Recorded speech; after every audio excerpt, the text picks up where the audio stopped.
Fizemos a última viagem, foi lá pro sertão de Goiás. Fui eu e o Chico Mineiro, também foi o capataz. Viajemos muitos dias pra chegar em Ouro Fino, aonde nós passemos a noite numa festa do divino.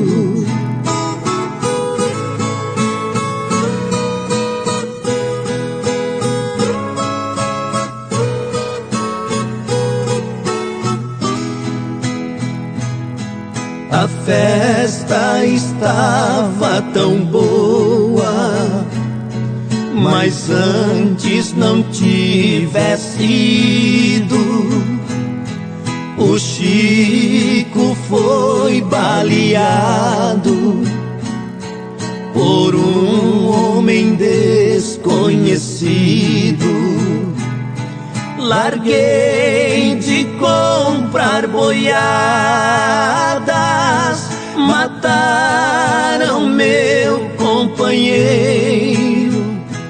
Acabou-se o som da viola, acabou-se o Chico Mineiro.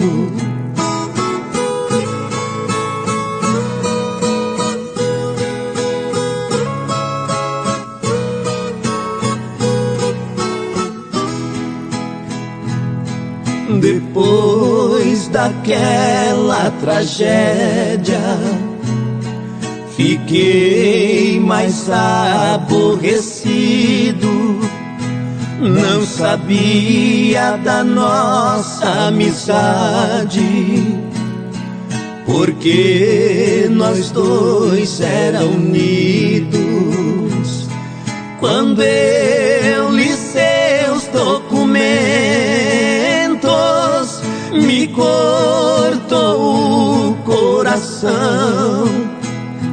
Vim saber que o Chico Mineiro era meu legítimo irmão.